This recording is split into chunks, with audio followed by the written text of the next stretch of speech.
Lee Mangok, vous êtes économiste et vous êtes conseiller régional, élu dans l'Hérault, mais en réalité originaire du Gers, donc pour la région Languedoc-Roussillon-Midi-Pyrénées. Et ce samedi 30 avril, vous êtes présent à la fête des Insoumis à Tarbes. Alors tout d'abord, quelle est la raison de votre présence à cette manifestation ? J'ai appartenu au courant des frondeurs au Parti Socialiste, que j'ai quitté en juin dernier.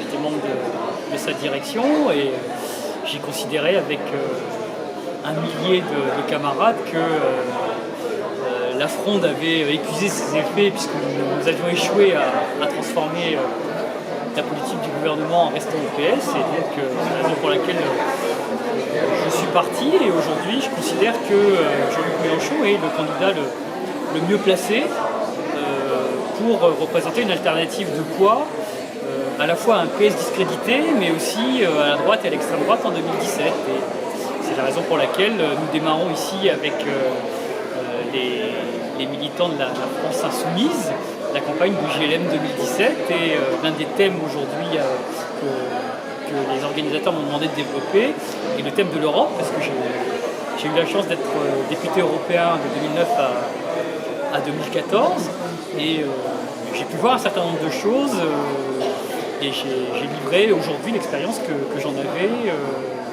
à mes concitoyens en sachant que si on veut changer de politique en 2017 pour sortir des politiques qui sont menées depuis une vingtaine d'années et qui ne parviennent pas à nous sortir du chômage, des inégalités, de l'exclusion, il va falloir faire autre chose et il va surtout falloir que les traités européens et les textes européens nous permettent de faire autre chose.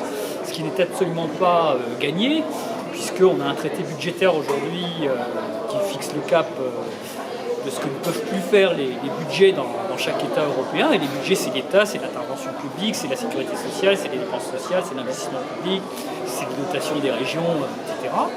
Donc il va falloir revoir ça en profondeur.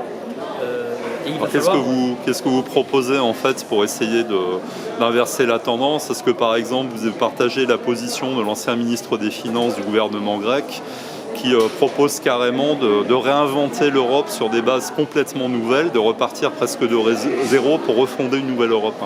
Oui, moi je suis assez en phase avec les propositions de Yanis Varoufakis qui pense que dans un premier temps il faut essayer de réformer l'Europe et l'euro tels qu'ils existent. On sait aujourd'hui que la zone euro ne peut pas fonctionner s'il n'y a pas un budget communautaire important, comme existe un budget fédéral aux États-Unis pour financer le rattrapage des zones en difficulté et pour nous aider à lutter correctement contre le chômage. Mais pour ça, il faut un impôt européen sur les sociétés dont une partie serait affectée au budget communautaire. Il faut pouvoir emprunter sur les marchés pour abonder ce budget communautaire. Et il faut surtout que les États acceptent que ce budget soit contrôlé par un processus démocratique via les parlements européens et nationaux. On n'en est pas là, ça suppose un changement de traité. Et en attendant, le gros problème est que les États sont muselés parce qu'il y a un traité budgétaire et il y a des règlements et directives qui, aujourd'hui, les somment de réduire le poids de l'intervention publique et de la protection sociale dans les différents pays. Et le schéma aujourd'hui de l'Europe, c'est un schéma que je qualifie d'ordo-libéral, qui est celui imposé par la chancelière allemande, qui considère que quand un pays va mal, il faut qu'il réduise ses salaires et ses dépenses pour gagner en compétitivité. Or, le problème, c'est que tout le monde fait ça aujourd'hui et que ça nous mène à ce qu'on appelle la déflation, c'est-à-dire au fait que ça a tué la demande et la croissance européenne. Et aujourd'hui, même la Banque centrale estime qu'on est en déflation et qu'il faut des plans de relance que ne peuvent pas mettre en place aujourd'hui les États parce que les textes le leur interdisent.